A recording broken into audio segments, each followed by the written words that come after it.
স্বামীর ইনকামের উপর মেয়েদের সুখ নির্ভর করে না, নিজের পরিশ্রম আর কিছু ধৈর্যের উপরও নির্ভর করে।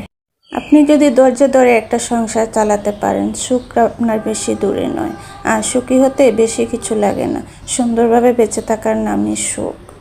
আজ আমি আপনাদের কাছে আমার জীবনের কিছু গল্প শেয়ার করব। চলেন গল্পগুলো শেয়ার করা যাক। আসসালামু আলাইকুম এভরিওয়ান, সবাই কেমন আছেন? আশা করছি যে যেখান থেকে ভিডিওটি দেখছেন সবাই ভালো আছেন। আমরাও ভালো আছি, আলহামদুলিল্লাহ। আল্লাহর রহমতে অনেক শান্তিতে। আমার স্বামী একজন প্রবাসী, হয়তো সবাই জানেন, আবার কেউ জানেন না। আমার স্বামীর এমন সময় ছিল, একবার খাবার কেনার টাকা ছিল না। শ্বশুরের উপর নির্ভর হয়ে চলতে হতো আমাদের সংসার। সারাদিন কাজ করার পরও কত কথা শুনতে হতো। খাবার খেতে বসলে কটু কথা শুনে গলা দিয়ে খাবারটা নামতো না। অনেক কষ্ট ও ধৈর্য ধরে স্বামীকে প্রবাসে পাঠালাম। নিজের যতটুকুই সম্বল ছিল সব কিছু বিক্রি করে স্বামীকে প্রবাসে পাঠানোর পর শুরু হলো নতুন করে আরও জীবনের যুদ্ধ। জীবনটা এভাবে পরিবর্তন হবে কোনোদিনই ভাবিনি। ভেবেছিলাম স্বামীকে প্রবাসে দিলে হয়তো একটু শান্তিতে সুখে থাকা যাবে না, তার পরিবর্তে আমার জীবনে নেমে আসলো আরও দুঃখ। আমার স্বামী আমাকে একটা হাত খরচে টাকা পর্যন্ত দিতে পারেনি। পুরোটা টাকা ওর সংসারে দেওয়া লাগতো। তারপরে সবাই বলতো আমাকে ও সব টাকা দিয়ে দে, কিন্তু বিশ্বাস করেন আমাকে হাত খরচের একটি টাকাও ও দিতে পারতো না।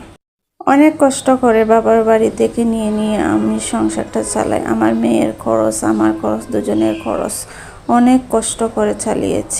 যাই হোক, সেই গল্পটা না হয় অন্যদিন বলবো। আজ আপনাদের বলবো কিভাবে স্বামী ইনকামের উপর নির্ভর না করে নিজে পরিশ্রম আর কিছু ধৈর্য ধরে সংসারটা সুন্দর করে গুছানো যায়। এই যে আজ আমার সংসারটা দেখছেন, এত সুখ, এত শান্তি, এটা কিন্তু এক সময় ছিল না। আজ আমি পরিপূর্ণ, যাই আছে আমার কাছে আমি মনে করি আলহামদুলিল্লাহ আমি অনেক শান্তিতে আছি। একটা সময় পর যখন আমার জীবনে একটা সুন্দর জীবন ফিরে আসলো, তখন আমি সংসারটা তিলে তিলে গুছিয়ে নিয়েছি। আমার শ্বশুরবাড়ি থেকে আমাকে একটি পাতিল পর্যন্ত দেয় নাই।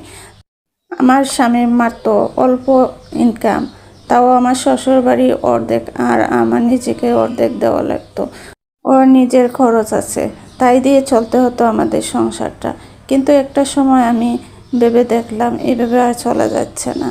পরে আমি তিলে তিলে আমার মেয়েকে একটা ভালো স্কুলেও ভর্তি করেছে, তার একটা খরচ আছে। এই তো তিলে তিলের অল্প অল্প করে আমার সংসারটা আমি কিছু টাকা জমিয়ে জমিয়ে সংসারটা এখন বড় করেছে। আলহামদুলিল্লাহ এখন আমি সুন্দরভাবে চলতে পারতেছি। নিজে পরিশ্রম না করলে, নিজের সংসারটা সুন্দরভাবে না গোছালে আসলে সুন্দর মতো থাকা যায় না। একটা মেয়ে মানুষ চাইলে সব কিছু করতে পারে, 1000 টাকা খরচও করতে পারে, আবার 1000 টাকার ভিতরে সংসারটা চালিয়ে নিতে পারে। আমার স্বামী আমাকে যা টাকা দিত তা দিয়ে সংসার চাই অল্প অল্প জমিয়ে আমি আমার সংসারটা সুন্দর করে গুছিয়ে দিয়েছি। আলহামদুলিল্লাহ আজ আমি অনেক ভালো চলছি, শান্তিতে চলছি। আমার মেয়েকে নিয়ে সবাই আমাদের জন্য দোয়া করবেন। আগামীতে বলবো আমার জীবনের ছোট ছোট গল্পগুলো আপনাদের সাথে।